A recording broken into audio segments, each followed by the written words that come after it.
Mocha AE has been included with Adobe After Effects for a very long time. It's a flexible alternative to native point tracking and also offers more advanced masking tools. I'm going to be showing you Mocha in under a minute, and then we're going to be taking a step back and going through things in a more relaxed pace.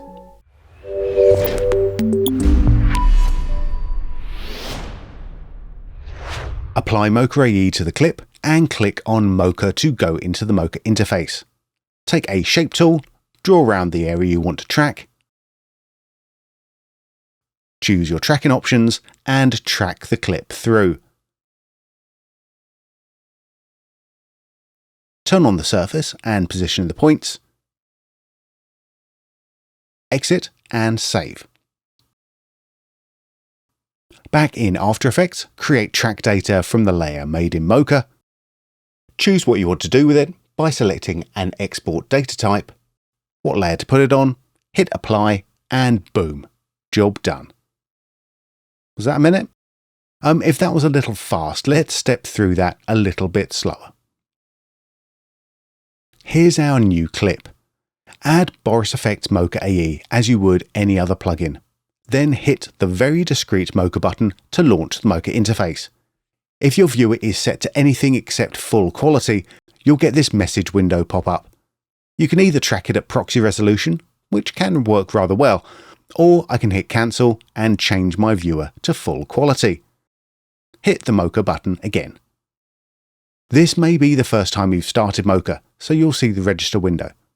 And then the big welcome screen with links to some more training resources. But let's hit start. If your screen doesn't look like mine, then make sure you have the workspace set to Essentials. When you're more comfortable, you can set these windows up how you want, but for now, we just need Essentials. The interface is broken into three main sections. At the top, we have our main toolbar. On the left, we have our layers, layer options and tracking controls, but most of the screen is filled by the viewer. At the bottom, we have the transport controls to play the footage forwards and backwards, or even just one frame at a time if you wish.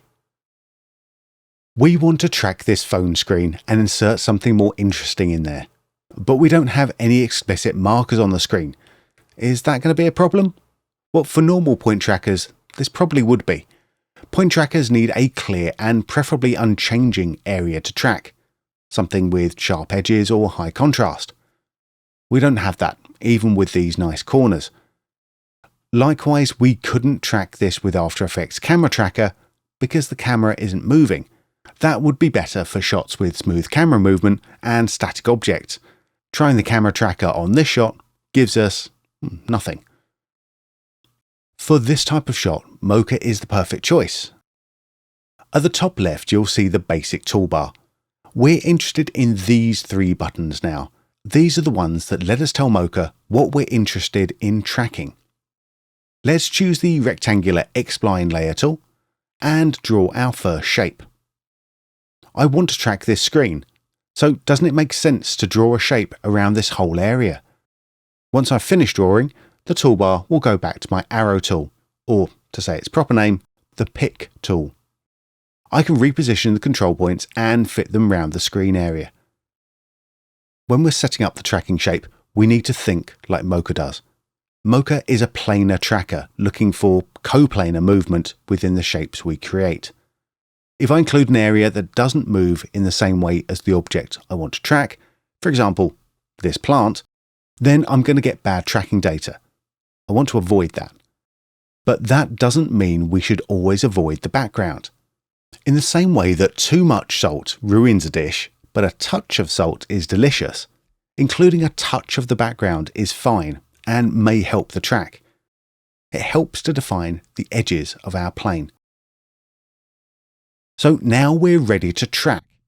Or are we? Let's take a look at this clip again. Take a look here. It's important to think about what we're telling Mocha to track, as opposed to what we want to track. We have reflections crossing the screen, and they're moving in the opposite direction to the screen. This is something to look out for in your own clips. It's very common. Shadows and reflections are the leading cause of bad tracks when you're first starting out. We can filter these out in our brains, but we need to tell Mocha not to track them. Luckily, it's a straightforward fix. Let's take a look at our shape coloured in. I'll go to the top menu, View, Mattes, and Mattes. This gives me a nice overlay of my shape layer. You'll probably not need this for basic tracks, as the spline gives enough information at this stage, but you'll see why I added it in about 45 seconds. Let's look up at the toolbar again. Whenever you see a button with a little arrow in the bottom corner, you can click and hold on it, and more options will appear. Let's click and hold on the X-Spline tool. And this shows different tools to draw shapes with. The difference between the tools with and without a plus is simple. If you want to add a shape to a layer, use the tool with a plus. The other tool, the one without, will create a new layer, which you can track independently. I'm going to choose the X-Spline with a little plus sign on it because I want to add to this layer. Now, I say I want to add to this layer, but I actually want to subtract the reflections from the screen. Don't worry, it's the same tool. As I click to create the shape around the reflections, you can see where the two splines intersect. The new shape stops the reflections from being tracked. I'll close this X-Spline shape with a right click, and I can adjust the tension on these points by clicking on this handle. If I want to adjust the tension across all points in the spline, I can right click on the handle, and this changes all points. There is one more issue though. This finger is going over the screen. This actually causes two problems, but we can fix both at the same time. Firstly, it's going to affect the track, just like the reflections. It's not coplanar movement with the screen. And secondly, if we slap our insert over the top of the finger, it's not going to be a realistic composite. So let's create a shape to mask it out. I don't want these affecting the work we've already done, so up in the toolbar, let's select the X-Spline Layer tool and draw around our finger. Right-click and adjust the handle to smooth out all those points again. Note, because I'm not using this as a refined mask, I don't need to go too close to the edge. Look at the Layers panel again, and you'll see we have two layers now. When tracking, any layers that are above will cut out the layer below. We call this a track matte. I'll double-click on my finger layer to rename it Finger Track Matte. And while I'm here, I'll rename my other layer to Screen Track. Good descriptive names make working with them later in the process much simpler than having an ocean of layers called something like Layer 5 Copy Copy. Alright, let's focus back on the finger layer. If we're just using a shape as a track matte to cut out the layers below, then we don't even need to track it. It being there is enough, but we can track multiple layers simultaneously. So let's see how that works. Now we're ready to track.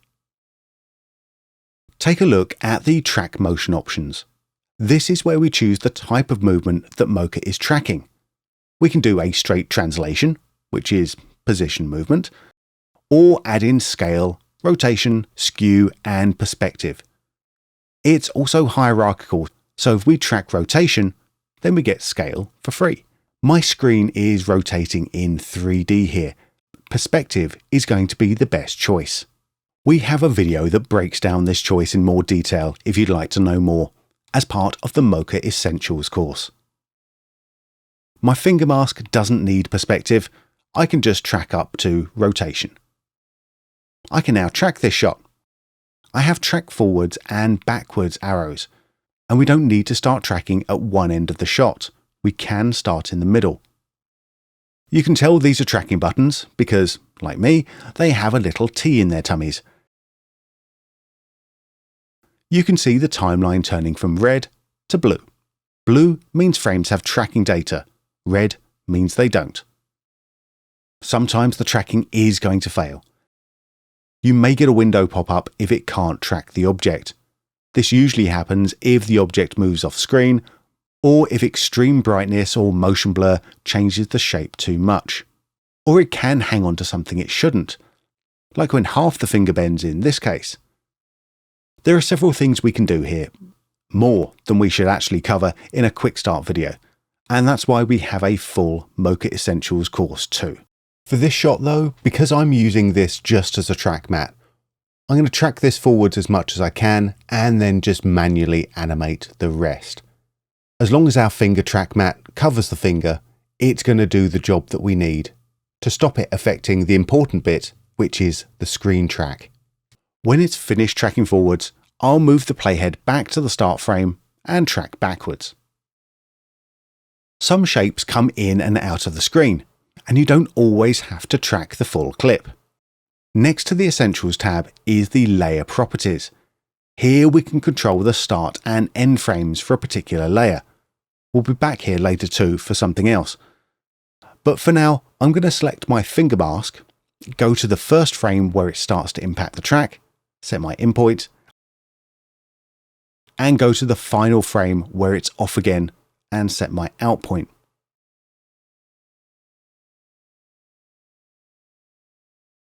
The screen tracking all went through smoothly, but how do we check that? And this next thing I'm going to say is one of the most important things to learn about Mocha. There is a separation between the tracking data and the shape data. At the tracking stage, the shape acts like a sniffer dog for the area Mocha needs to look for in the next frame. After tracking, we may want to animate the shape to better fit our footage, neither of which have any influence on the tracking data itself. So while the shape data can look great, the underlying track data might not be perfect. And we have 3 visual aids for what the track is doing. First, the surface, the daddy of our tracking data. Up in the toolbar, I'll click this blue surface button to toggle it on. The surface lets us control where the tracking points are when we take the data out to After Effects. It makes most sense to position these at the corners of the screen, as that's what we're going to replace. If we play back, you can see it follows along perfectly. That's because the surface isn't the track data, it's our connection to how we use the track data. The surface has no keyframes. All of its animation is driven by the track data on this layer. I can move it over, and it will still move in the same way. Let's undo that with a Control or Command Z, or Z if you prefer. The trick to using the surface to check the track is to make sure our animation is smooth and doesn't diverge from the image we're tracking. With small or busy areas, this can be a little bit tough to see. In our toolbar, we have this magenta button that turns on the grid. The grid is tied to the surface and just extends out a little further past the edges. This bigger size and the grid pattern makes it easier to see jumps or drifts. If your track isn't good, the best thing you can do is figure out why it's not working and retrack. Usually it's something like the tracking shape was the wrong size, or it's being interfered with by things passing through it in a non-coplanar way. And we have other videos that deal with this in much more detail. So again, check out the Mocha Essentials course for more on that. The worst thing we can do is also the most tempting thing when you're new to Mocha. And that's to keep adjusting the shape a little and retrack a few frames, then move the shape, retrack a few frames, and so on and so forth. Doing this, you'll very likely end up with a shape that looks lovely, but completely unusable tracking data. Why? Well, remember that separation between the track data and the shape data. The track data is bad, but you've corrected the shape data so it appears like it should be good. So don't do that. Let's turn off the grid and the surface to see the final in our triumvirate of visual aids. That's the ability to insert an image into our surface. Head back to the Layer Properties tab, and with our layer selected, I can click on Insert Clip, and from the drop-down menu, choose from the standard grid or logo inserts. Let's choose a grid and play back. This is looking nice, and it fits perfectly. Remember back, we used our finger track mat to help track the screen correctly, but we also want to have a nice refined mask when we do our composite. I'm going to create a new shape for the finger that's much more accurate than the loose finger track mat shape. I'll use the X-Spline layer tool again. Just as we did before, I'll venture up to the layer panels, double click on my new layer and rename this to Finger Mask. There's a lot we can do in this layers panel. If we turn off the cog on a layer, it means we won't be processing it. I'll turn off cogs on my screen track and the finger track mat. We don't want to retrack those anymore. I can also click on the eyeball to toggle visibility on a layer. Goodbye finger track mat, we don't want to see you anymore. And I'll use the padlock to lock my screen track layer so I don't accidentally do anything to it. I could track my new finger layer in the same way I did the screen or finger track mat, but we already have a pretty decent track for the finger. So here's another way to handle this. If we head over to the left side of the screen again, underneath the track motion options and the tracking buttons, we have this link to track drop down. By default, this is set to its own layer and uses the tracking data we create to drive the shape. I'm going to change this to link the finger track mat. Look at what happens to the color underneath the viewer. It turns blue to show that this layer now has tracking data across the frames we tracked previously. Creating one main track and linking multiple layers to it is a technique you'll often use in Mocha, especially for bigger projects. As we play this back again, you'll see that the tracking is doing most of the hard work for us. But there are times where the tracking wasn't perfect or it's just completely missing for some frames. Mocha is set up to auto keyframe by default. So let's move these shapes into position again. We don't want to add more keyframes than necessary. The fewer needed to do the job, the better. So we watch for the frame where it has drifted the most. Fix that, and do that again until we're finished. As I scrub through the timeline, you'll see it now animates smoothly with the tracking data too. This is a fantastic way to cut your rotoscoping or mask creation time down dramatically. You'll see a white bounding box around our shape, and we can use this to transform or adjust the shape itself. I'm not going to dive deep into this right now, but just so you know, as you explore Mocha more, there are more tools available to you to help you edit shapes even faster. If we need to add in another couple of keyframes along the way, that's fine, because most of the job is being done by the tracking.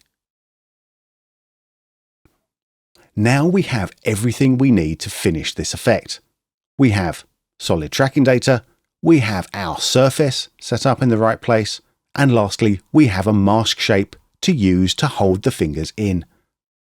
Go up to the toolbar, hit save, then go File, Exit. And now we're back in After Effects. I have the image I want to use as an insert here, and I'll drag it into the timeline. Here's another thing very important to remember. If we're using Mocha corner pin data, we need to make sure the image we're applying it to is the same resolution as the main clip. This one isn't. It's vertical and in a 9:21 aspect ratio. We need to pack this into a pre-comp to get this working correctly. Easy. Select the insert layer, go to the menu bar, choose Layer, Pre-compose. We want to move all attributes into the new composition and open up that composition. Hit OK. This composition is the same size as our main comp. Let's stretch the image to match. Right-click on the clip, transform, fit to comp. This stretches it out and makes it look weird. Perfect. So now we come back into our main comp and we're ready to apply the tracking data. Select the layer we tracked and look at the Mocha AE filter parameters. Open up tracking data and hit Create Track Data. choose the layer our tracking data is on. The cog will show us which layer is selected.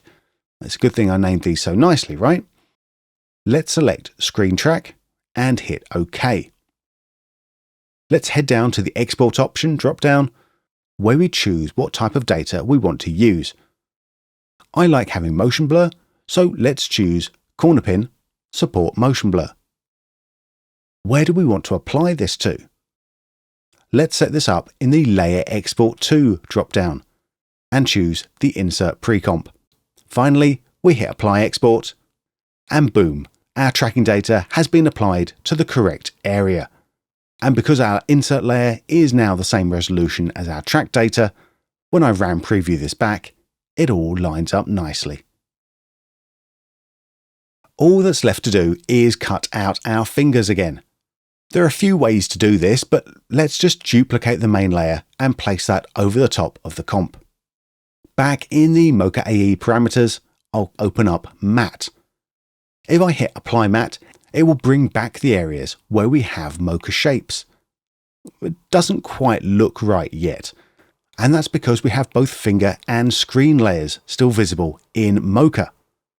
We could go in and turn off the screen track shape in Mocha AE, or better yet, let's hit the Visible Layers button here and turn off the layer we don't need, without leaving the After Effects interface. There we go, this looks better. And because we're working with After Effects, I can turn my Mocha shapes into native After Effects shapes. Let's turn off Apply Matte again, and now click Create AE Masks. Oh, we're masked again. And if I hit M to show me the masks on that layer, there is my mask directly as it was in Mocha. And because it's a native mask, I can add feathering or expand it as I could do any other AE mask. And best yet, if I turn on motion blur on my top layer and insert layer, I'll now get native motion blur on my mask and on the screen insert. I can change the blend mode of my insert layer and color correct it to maintain some of the reflections, but our Mocha work is finished. And this is what we have. Tracking in Mocha AE is as straightforward as your footage is, and the planar tracker means that you can get better tracks with less effort than traditional point trackers. And the process is always the same. In Mocha, choose what you're tracking, choose how you're tracking it, track it, and test it. Then, back in After Effects, create track data from the layer made in Mocha, choose what you want to do with it, what layer you want to do it to, and do it. As we've seen though, there are some subtleties to get the most out of your data.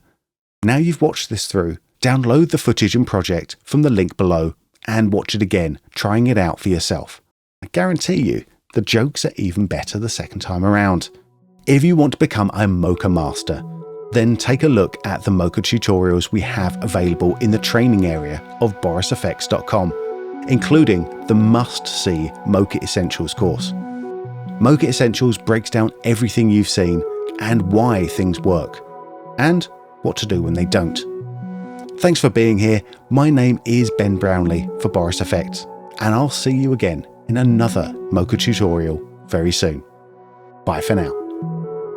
If you'd like to learn more about Mocha, subscribe to the Boris Effects YouTube channel. If you think we've missed anything out, then please let us know in the comments below. And once again, I recommend heading over to the Boris Effects website to check out the Mocha Essentials course, so you get the most out of Mocha AE.